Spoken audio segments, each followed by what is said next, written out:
Donc, je suis Véronique Béranger, je suis responsable du Centre Exception Handicap et on va vous présenter le fonctionnement de Platon pour les organismes qui ont l'habilitation appelée inscription.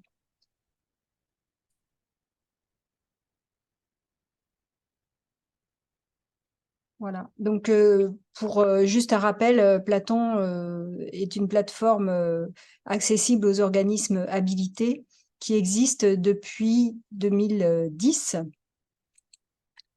Et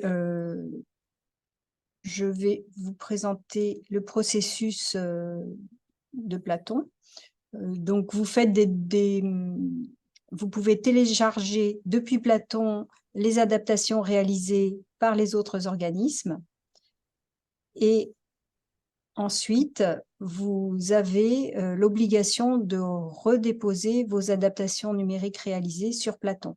Il y a 35 000 fichiers adaptés qui sont disponibles sur Platon, dont un tiers de littérature, un tiers de documentaire, 10% de fiction jeunesse, voilà, c'est ça que je cherchais, et 15% de livres scolaires.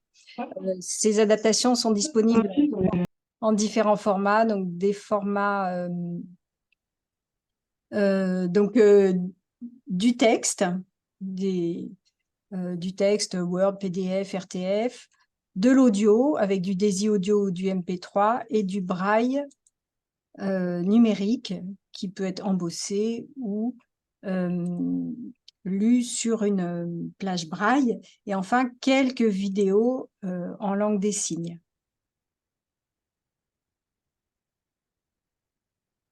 Voilà, je vais passer la parole maintenant à Sandrine Bernard qui va vous présenter la connexion à la plateforme. Donc, pour votre première connexion à Platon, c'est nous, équipe du Centre Exception Handicap, qui vous inscrivons sur la plateforme dès que l'arrêté d'habilitation qui officialise votre habilitation paraît au journal officiel. Donc, dès que l'arrêté apparaît est publié dans le JO, nous, on saisit, on inscrit votre établissement, votre organisme sur la plateforme Platon à l'aide des renseignements que vous avez fournis dans votre dossier d'habilitation. Une fois que vous êtes inscrit, que votre organisme est inscrit sur la plateforme, les correspondants Platon de votre organisme vont recevoir un mail automatique pour créer votre mot de passe. Donc, le mail que vous allez recevoir est celui-ci. Donc, ça vous rappelle que votre identifiant, c'est votre adresse courriel.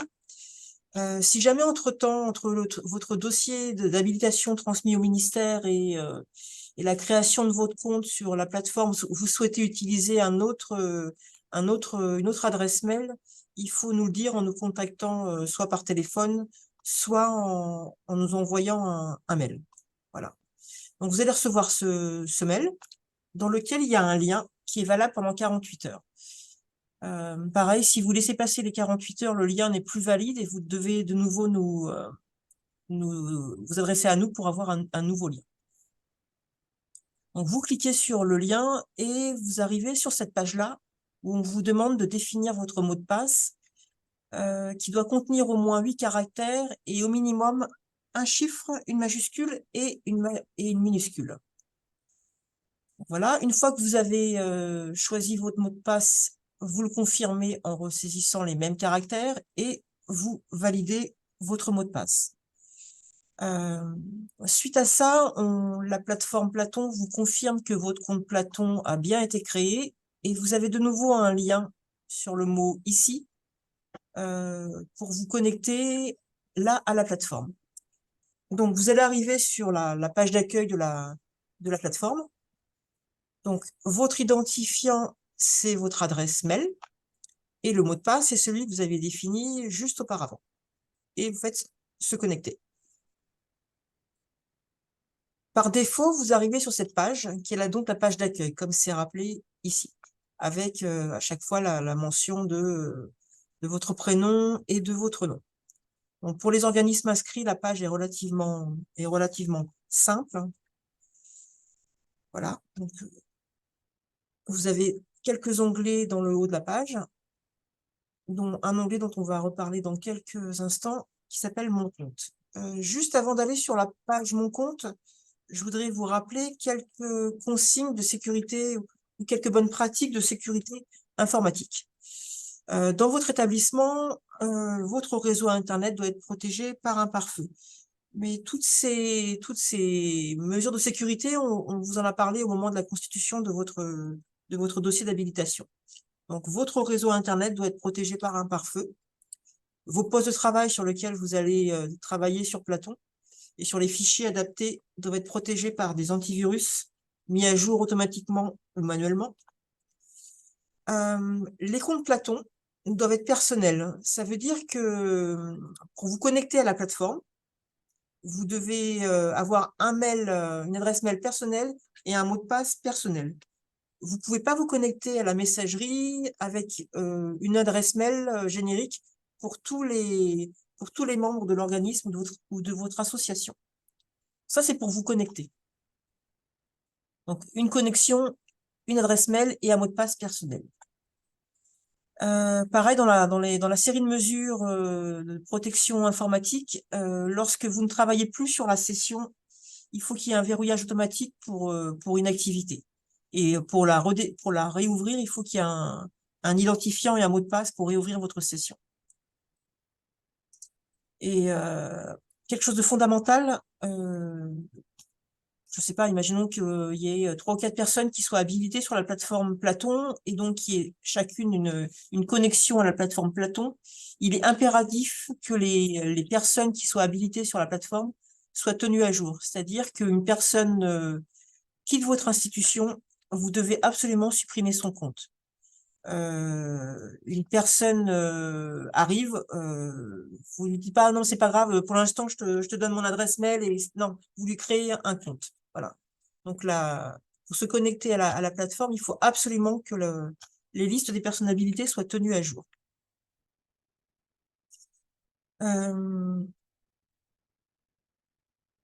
Je reviens sur les différents onglets en haut de votre page d'accueil. Donc là, on est sur la page Mon compte.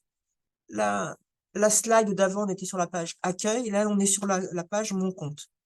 Donc, il y a différents renseignements que nous, on a rentrés au moment de votre inscription.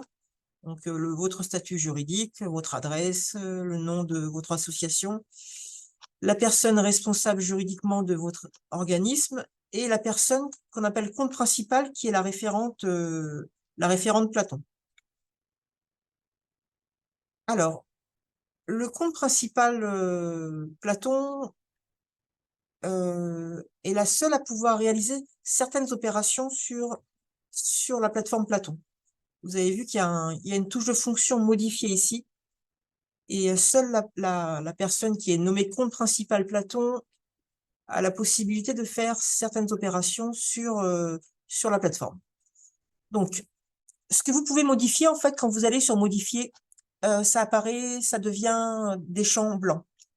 Donc, ce que vous ne pouvez pas modifier, ça reste grisé. Voilà. Donc, par exemple, tout ce qui concerne la raison sociale et les coordonnées de votre institution, vous ne pouvez pas les modifier.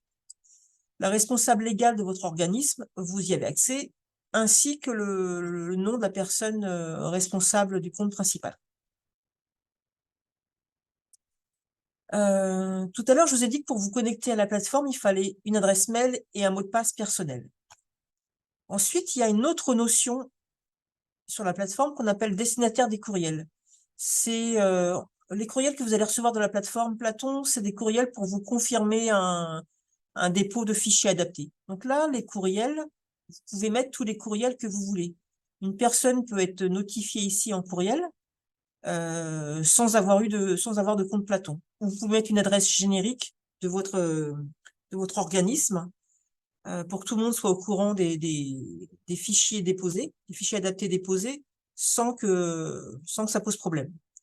C'est la connexion à la plateforme Platon qui demande une identification personnelle, pas la réception des courriels. Là, vous pouvez utiliser une adresse mail générique. Dans les autres choses sur lesquelles le compte principal a une action, c'est la création de comptes secondaires. il est fort possible que dans votre établissement, vous ayez besoin que 2, 3 ou 4 autres personnes ou plus aient accès à la plateforme. Donc, seul le compte principal peut créer des nouveaux comptes secondaires. Les comptes secondaires ne peuvent pas en créer d'autres, ne peuvent pas modifier les données. Donc, il y a une touche « Créer un nouveau compte secondaire ». Donc, vous cliquez dessus et vous aurez les champs habituels à remplir, nom, prénom, fonction, numéro de téléphone et adresse mail, puisque l'adresse mail permet de se connecter à Platon. Donc, c'est un renseignement obligatoire. Vous pouvez aussi, justement, dans le cas d'une personne qui quitte votre établissement, elle a déjà son compte depuis que vous êtes habilité, et là, la personne quitte votre établissement, donc vous cliquez sur la poubelle pour supprimer son compte. Vous aurez un écran de confirmation où on vous demandera si vous voulez bien supprimer ce compte secondaire, et donc si c'est vraiment ce que vous voulez faire, vous confirmez.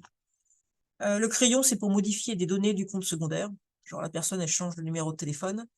Et la loupe, c'est pour voir toute la fiche du compte secondaire.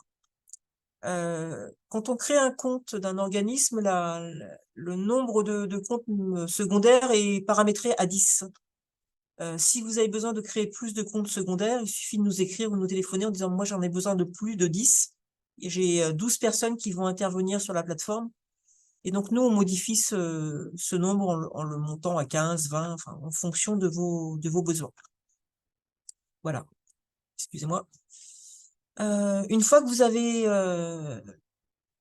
fait toutes vos modifications, vous devez valider pour valider vos modifications.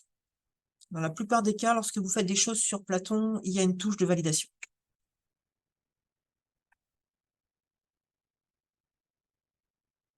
Et maintenant, je vais passer la main à Charlotte qui va vous parler de comment trouver une adaptation pour un lecteur. Donc, la plateforme Platon est le support sécurisé du dispositif de l'exception handicap. Depuis 2018, tous les organismes transcripteurs sont dans l'obligation de déposer leurs fichiers sur la plateforme, leurs fichiers numériques d'adaptation, donc soit dans le format qui sert de pivot, soit dans la version finale pour la lecture. Donc, cela permet aux autres organismes habilités de pouvoir se servir, ça mutualise les fichiers. Donc, les bibliothèques et tous les établissements inscrits au titre de l'exception handicap peuvent consulter le catalogue et télécharger les fichiers numériques adaptés. Donc, ensuite, ils peuvent aussi les communiquer à leurs usagers. Nous reviendrons sur l'histoire de la communication, qui est un point important. Je vous signale au passage le catalogue public, qui est consultable par tous. Donc, vous voyez ici, il y a des champs que le grand public n'a pas besoin de remplir. Ils n'ont pas de connexion avec un accès particulier. Il suffit de cliquer sur cette icône. Et là, ils tomberont sur cette interface de recherche avec, j'ai signalé ici, une vidéo qui explique un peu comment faire une recherche sur Platon. Donc, vous, en tant qu'organisme inscrit, vous avez un accès avec authentification. C'est-à-dire que pour le coup, il faudra remplir, comme vous l'a expliqué Sandrine, l'identifiant qui est l'adresse mail et un mot de passe. Donc moi, je vais passer, si j'arrive à faire mes changements d'écran, sur la plateforme Platon pour vous faire une démonstration. Voilà, vous êtes sur votre page d'accueil. Donc là, on va parler de l'onglet catalogue, sur la même ligne d'onglet dont on a parlé tout à l'heure.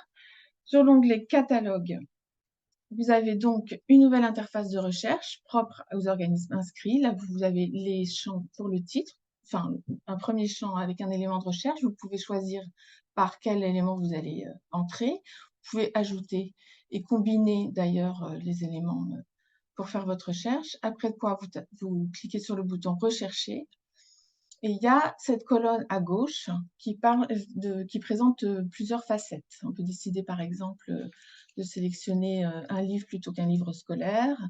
On voudrait s'assurer qu'il y aura la présence de fichiers adaptés. Voilà, on peut utiliser les facettes comme ça, choisir le format du fichier adapté. Avec le plus, on déploie l'ensemble du menu. On va mettre des i audio, voix de synthèse. Et là, on a le nombre de fichiers concernés. Ici, il y a le récapitulatif des termes de la recherche et on peut supprimer ou ajouter des critères. Donc, je vais supprimer un critère juste pour la démonstration. Je fais une recherche par titre, là, pour sélectionner l'exemple que j'avais choisi. Vendre. Tac. Voilà. Donc, c'est par la loupe qu'on entre dans le titre en question. Il y a une description bibliographique. Et puis là, il y a 2 onglets. Donc ici, vous avez les fichiers adaptés. Ici, il y en a un qui est décrit dans le tableau avec le nom de l'organisme qui a fait la transcription, le format, et puis ici, il y a l'icône de téléchargement.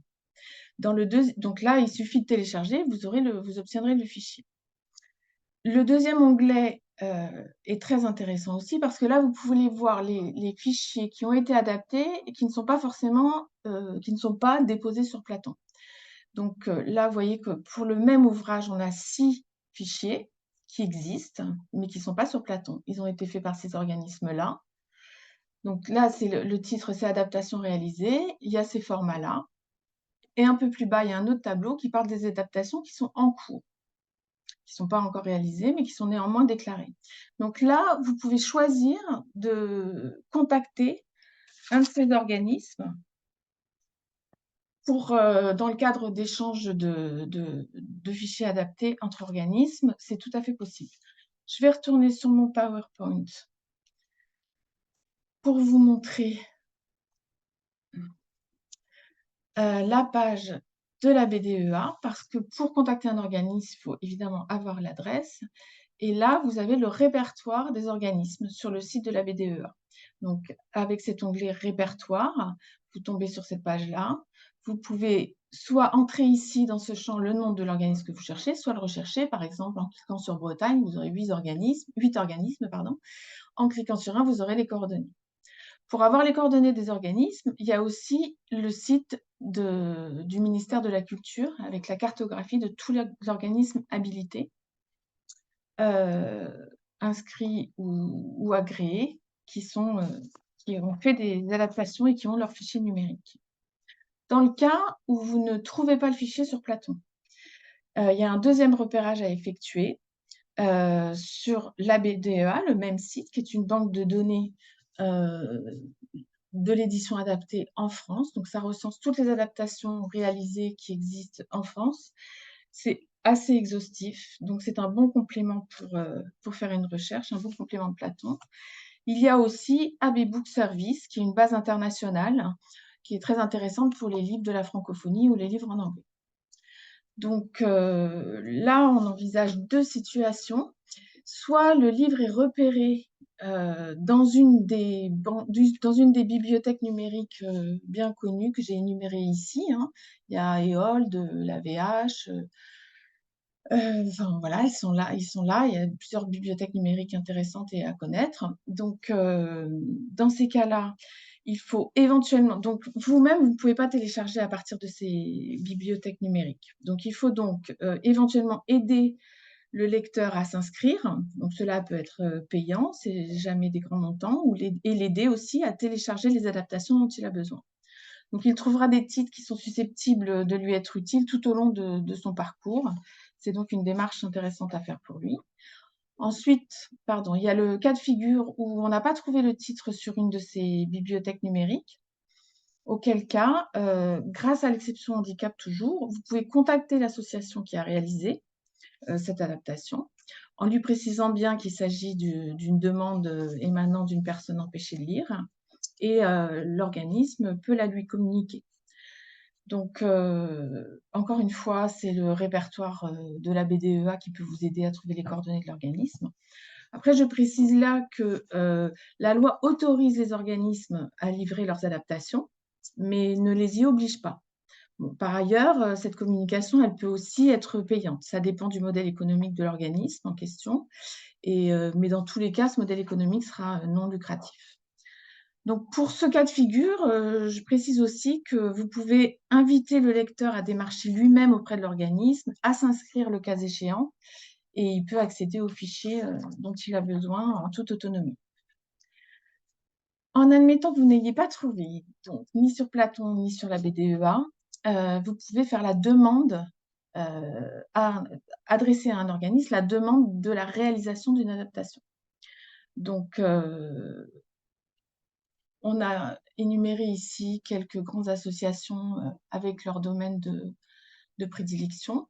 Donc, en littérature, documentaire et aussi ouvrages universitaires, il y a ces associations-là qui fournissent des formats comme du MP3, du DAISY audio, du braille. Il y a du principalement scolaire et puis pour le domaine strictement universitaire, il y a l'association Baisser les barrières. Il y a aussi la possibilité de produire des fichiers numériques adaptés. Donc, par ossérisation ou par scan de l'ouvrage en entier. Ça fait partie des possibilités permises par l'exception handicap et d'obtenir un fichier numérique à communiquer à un usager empêché de lire.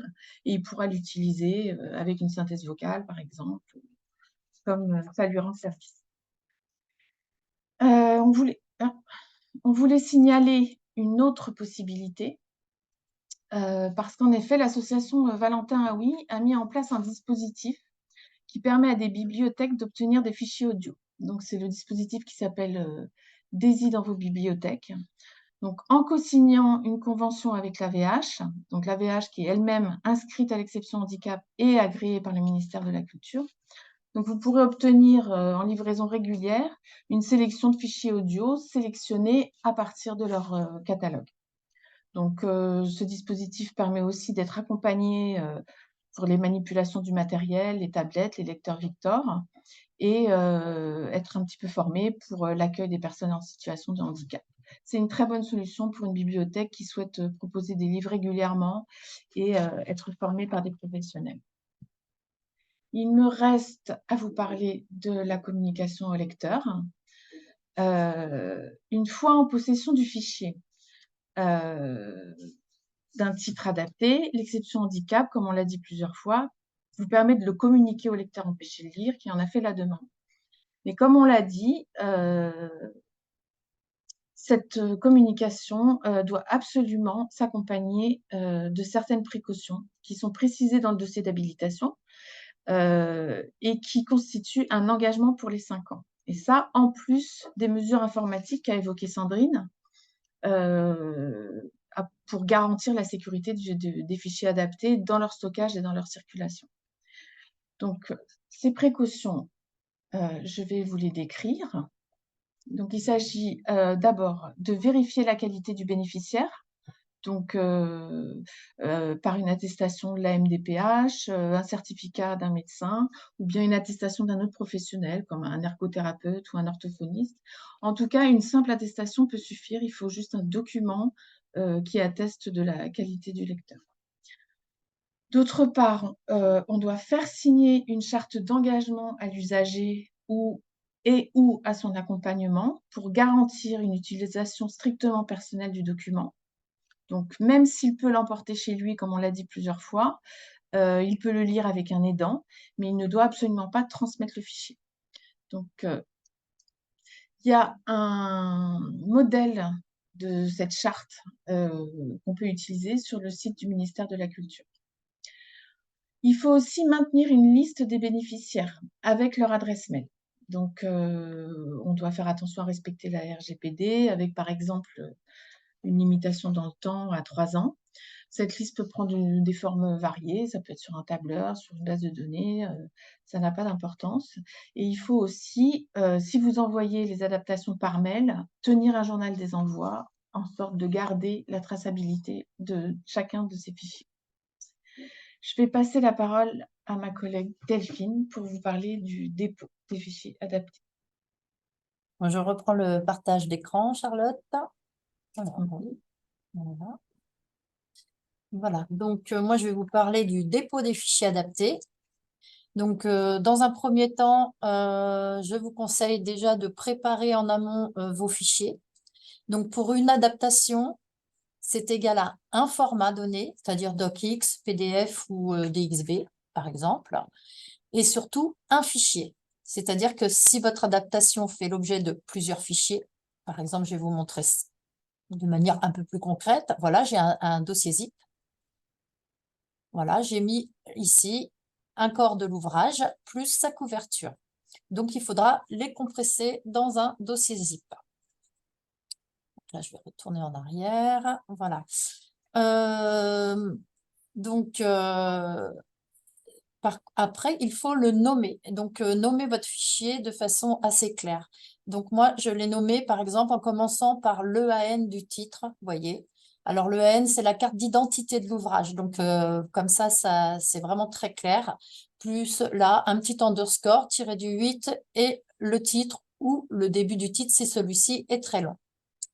Voilà, donc pour les formats, les organismes, en général, aiment le docx et le txt car ils sont plus facilement retransformables.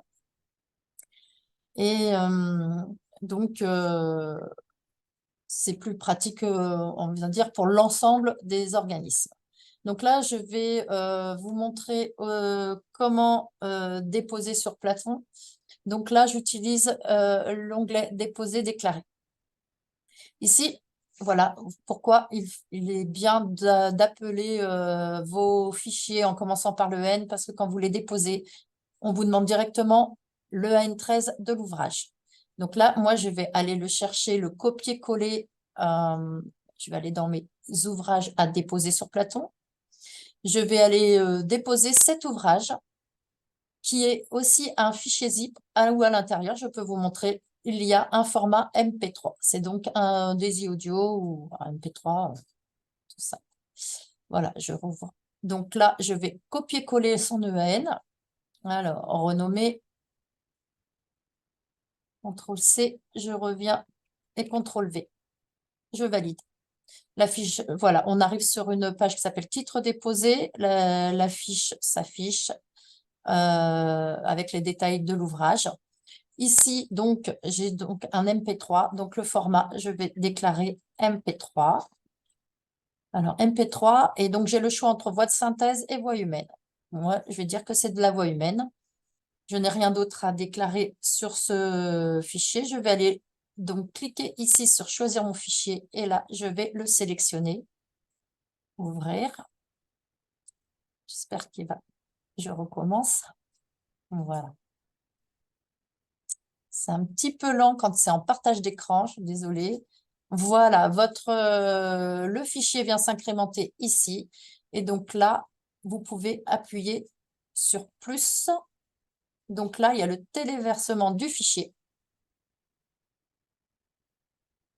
Donc dans l'attente qu'il téléverse, je vous montre qu'ici, vous avez un petit lien pour les règles de dépôt. Hein. Vous pourrez le lire à tête reposée. Voici, donc votre fichier vient se mettre donc sur détail des adaptations sur la droite.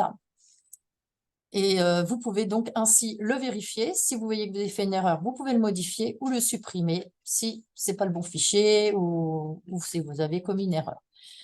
Je vais vous détailler maintenant vite fait un autre exemple, par exemple, pour utiliser tous ces champs, si vous avez besoin. Bon, je veux dire que j'ai fait, par exemple, un docx. Alors, il est un petit peu plus haut.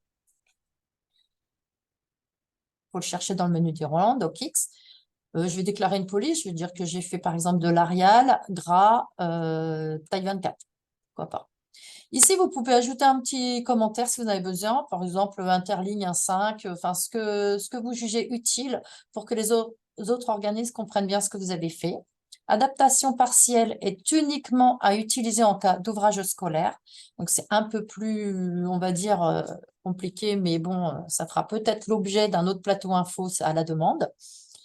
Et là, on choisit le fichier du document. Soit c'est un zip de docx à l'intérieur, soit c'est un docx complet, sans zipper s'il est vraiment complet. Et donc, quand on appuie sur le plus, il va venir se positionner ici au-dessus. Et vous pouvez en faire autant d'adaptations que vous avez fait pour cet ouvrage ici. Donc, une fois que vous avez fait tous vos dépôts, vous n'oubliez pas d'appuyer sur « Valider ». Voilà, valider est ici. On vous dit bien que les adaptations ont bien été enregistrées sur Platon. Donc ici, vous avez une touche, soit vous déposez un autre, pour déposer un autre titre, sinon vous pouvez retourner à l'accueil, par exemple. Voilà, donc je regarde si je n'ai rien oublié.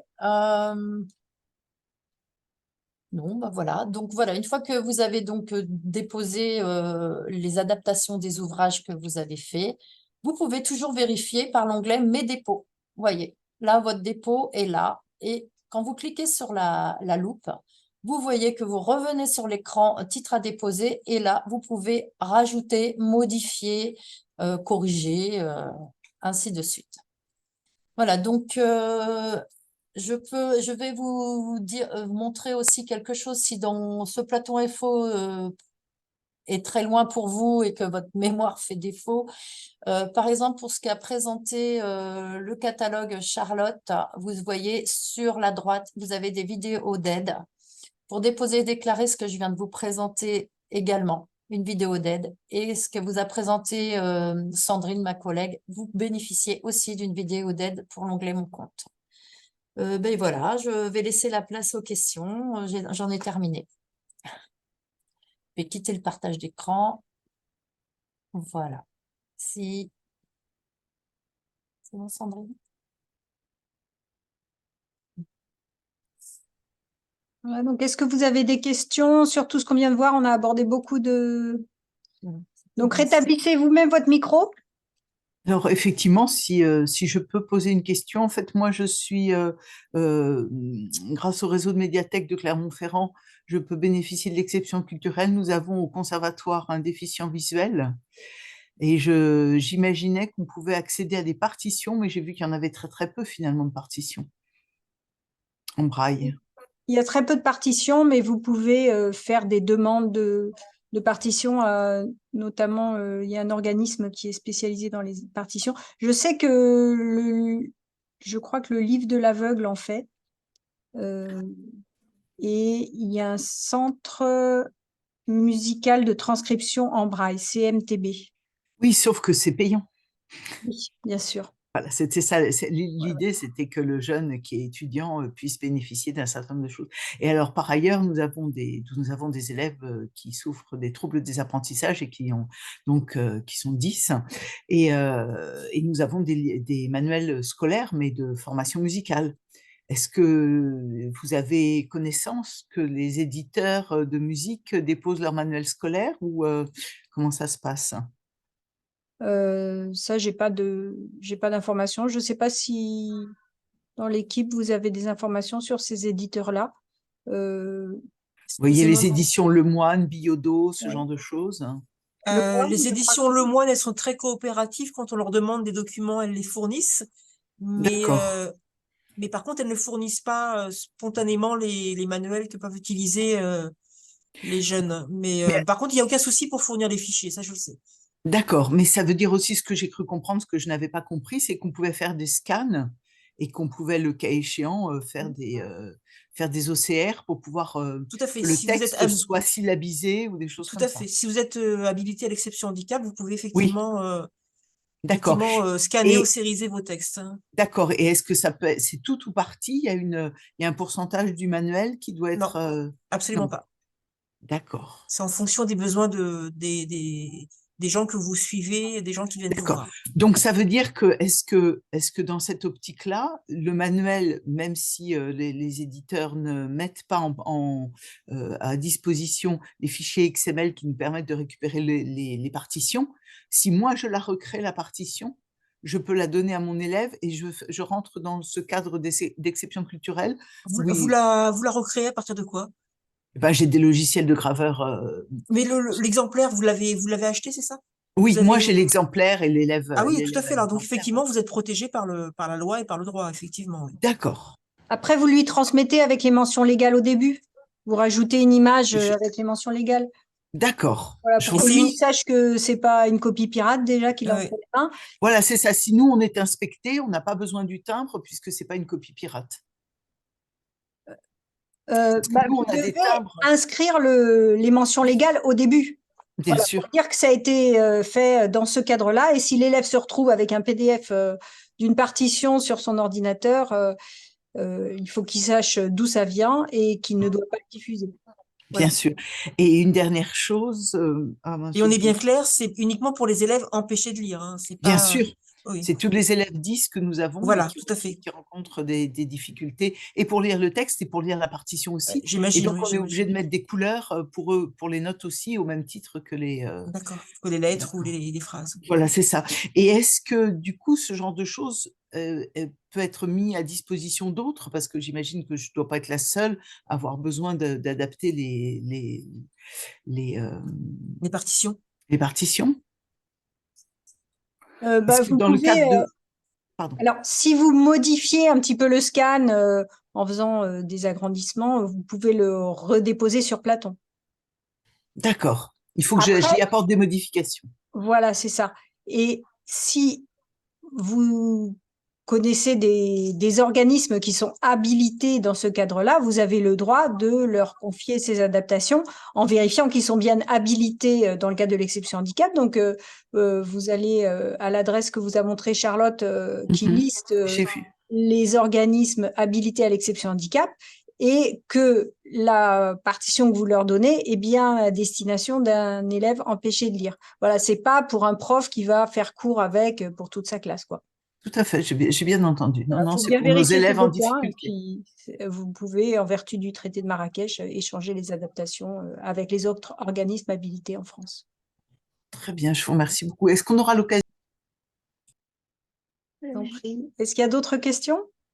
J'aurais deux questions en fait.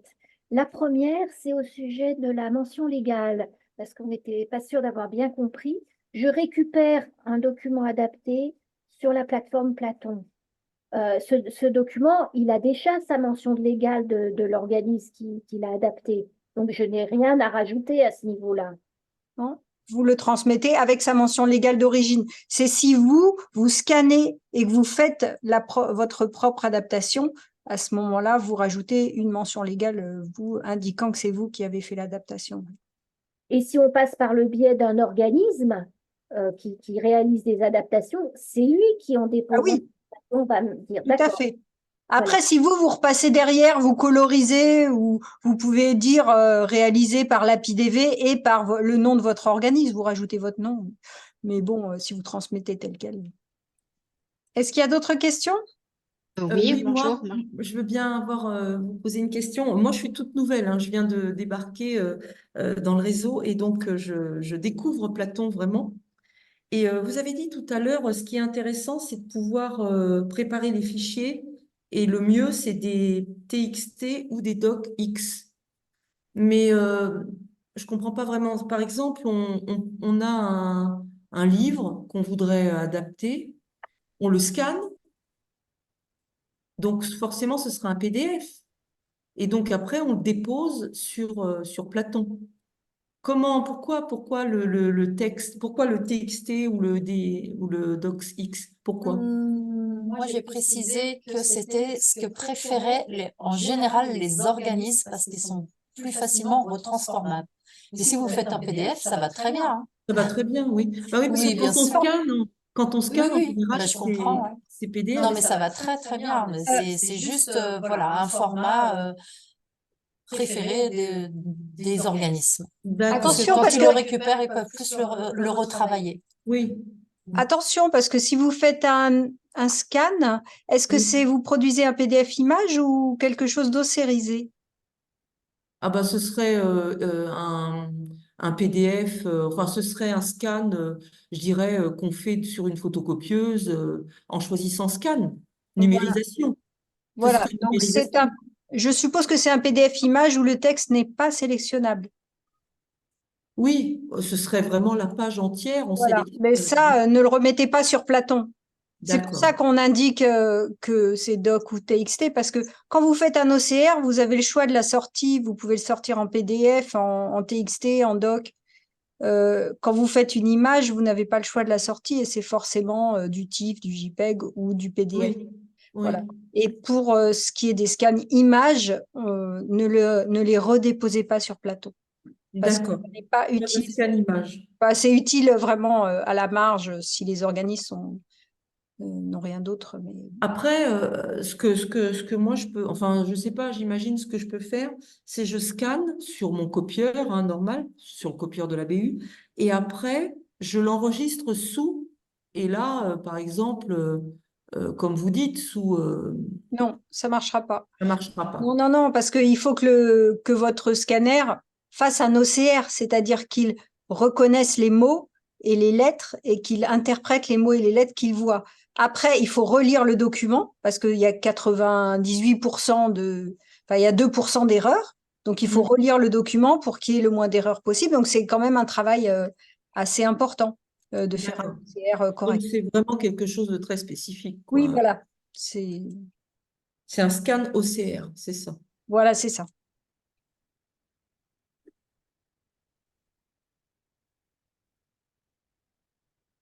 Et ça se fait ça se fait comment, ces scans OCR?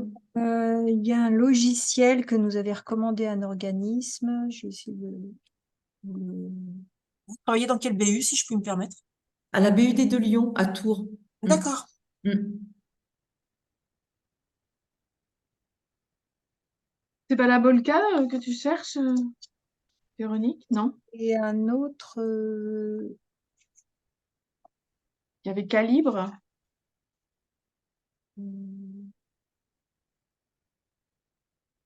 Abi Fine Reader. Ah oui. A2B 2Y. Abi, Fine Reader. Fine A2B 2Y. Y. Oui. Fine Reader, c'est ça? Voilà. Après. Oui. Partage d'écran.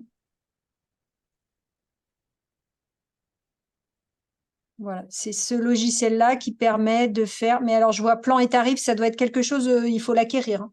Ah, d'accord, oui, c'est pas, je dirais, voilà, c'est pas en.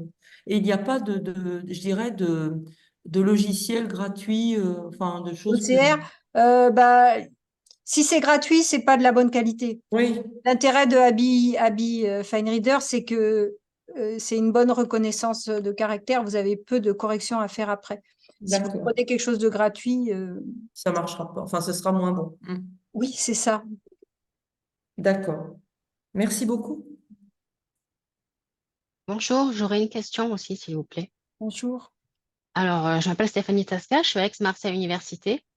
On n'adapte pas donc pour les usagers qui demanderaient, on ne fait que mettre à disposition si on a enfin, via Platon ou autre, si on a des demandes. Et ma question portait sur, j'ai noté que vous aviez dit qu'on pouvait adresser à un organisme une demande d'adaptation. Enfin, alors du coup, est-ce que c'est nous en tant qu'université ou est-ce que c'est l'usager en tant qu'individuel qui aurait adhéré, par exemple, à baisser les barrières, parce on a été confronté à un problème où on n'a pas pu fournir l'ouvrage adapté dont l'usager aurait eu besoin, parce qu'en fait, comment dire, on n'arrivait pas à fournir la version imprimée pour qu'il puisse être adapté.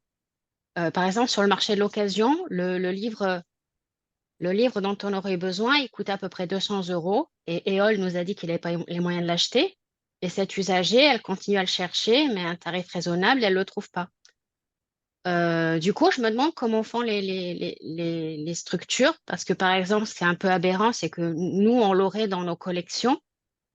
À un moment donné, j'ai demandé si éventuellement on ne pouvait pas prêter un de nos exemplaires à l'organisme qui adapterait. Je n'ai pas tellement eu de retour précisément par rapport à cette possibilité. Mais par exemple, baisser les barrières aurait adapté pour l'usager parce elle a adhéré individuellement. Mais après, nous, on n'est plus dans le circuit, entre guillemets. C'est entre elle en tant qu'usager et la structure qui va adapter. Donc la difficulté parfois, ça a été de trouver l'ouvrage imprimé à partir duquel réaliser l'adaptation, en fait. Du coup, on fait comment quand on est un peu coincé comme ça? Parce que baisser les barrières, n'arrivait pas à trouver le fichier source?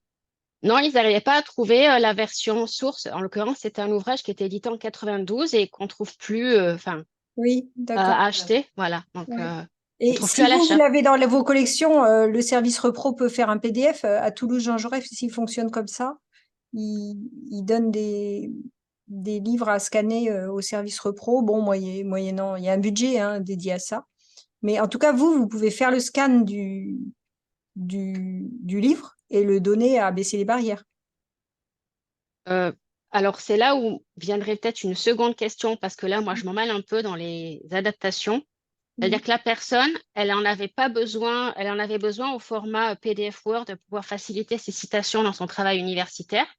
Et du coup, ma question porte sur c'est quoi de spécifique elle va faire, la structure Baisser les barrières pour adapter un format PDF.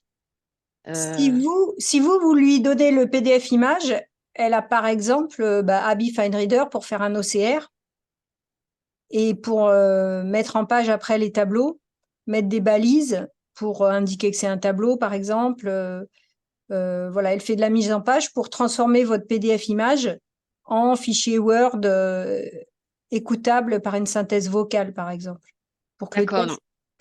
le texte soit dans l'ordre de lecture et que toutes les informations intéressantes soient retranscrites sous un texte. D'accord, donc c'est bon à savoir qu'effectivement que nous, alors on peut effectivement par notre service repro obtenir un PDF d'un de nos exemplaires et le fournir à l'organisme qui va pouvoir à ce moment-là l'adapter pour l'usager qui en a besoin. Ok. Oui, c'est ça.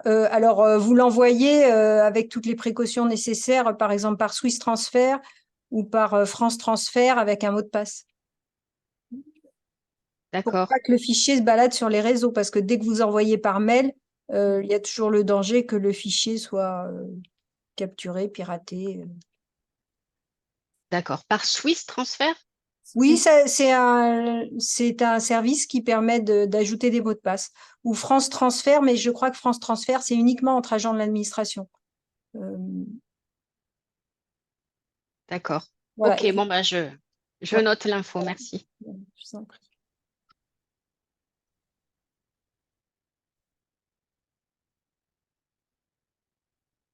Voilà, est-ce qu'il y a d'autres questions?